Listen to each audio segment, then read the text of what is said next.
Hi guys, I'm Anika and this is my very first video and I'm a skincare fanatic or enthusiast, so yeah.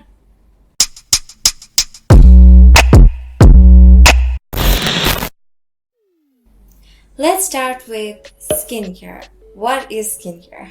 It's basically taking care of your skin, but why should you care?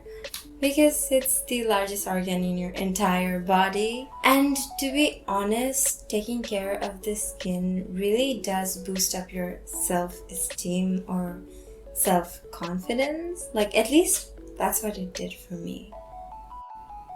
Now, there are generally 4 types of skin: oily, combination, dry, and normal. To be really honest, normal is something that is kind of really rare. Not many people have normal skin type, and if you are normal, then you're lucky. How can you determine which skin type you have? Basically, after washing your face, don't put on anything and wait for an hour. If you see that it's shiny all over your face, it means you have oily skin type.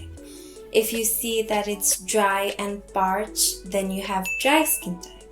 And if you see that certain parts of your face is dry and the other parts are oily, then you have combination.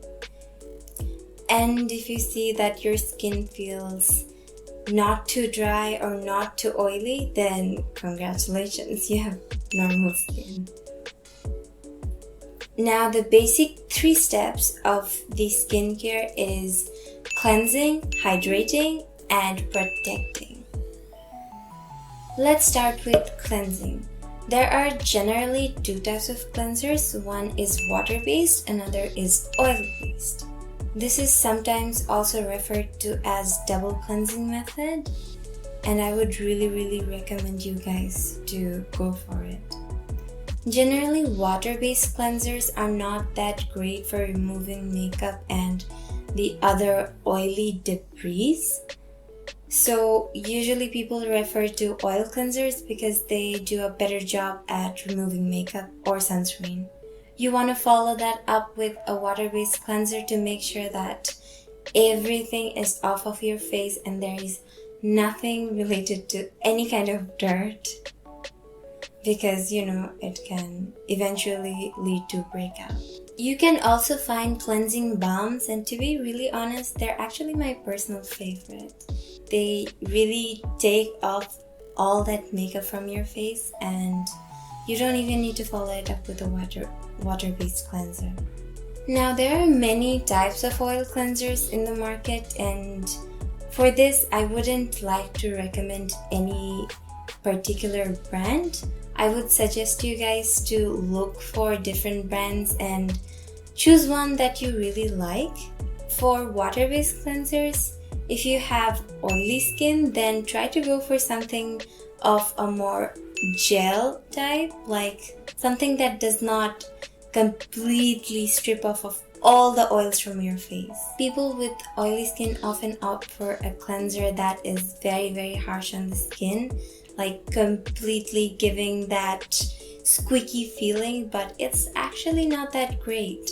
I would suggest you guys to use something that has salicylic acid in it, like the Neutrogena face wash. For dry skin types, you can go for something of a milk cleansers. And for combination, it's kind of tricky. You have to come in between the two. Something that is not too dry on your skin or something that is not too hydrating. You can also opt for Cetaphil cleansers. It's actually recommended by a lot of dermatologists. Next up is hydration. Now mind you, I'm using hydration and not moisturizing because basically moisturizers do hydrate your skin. Why is hydration so important for our skin? After we have cleansed our face, that you have lost that oil and water balance. You need to restore that with something of an external factor. This is where moisturizers come in. To be honest, this is a very broad topic to talk about since There are so many things you have to consider with this. The ingredients, your skin type, and the targeted skin problems. These are the things that should be in your consideration while you're shopping for a moisturizer. Generally, oily skin types opt for something more of a gel type moisturizer. This is because they have already a lot of oil on their face, so gel moisturizers tend to not give that too much of that oiliness. You want to go for something like hydrogel or a light cream or even lotions, anything that is a bit more on the watery side. While if you're dry skin, then you would opt to go for something more heavy like thick creams or thick moisturizers. However, if you have oily skin and if you think that you cannot use facial oils on your face, you are wrong. Putting on facial oils actually really help with oily skin and dry skin actually. If you are dry skin type, then look for something that has higher amounts of oleic acid like tamanu oil.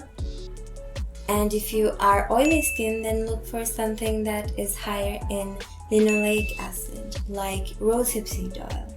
Now, if you're combination skin, then you have to look for a moisturizer that is not too light or too heavy. Generally, CeraVe, Cetaphil, and Neutrogena brands make really good moisturizers.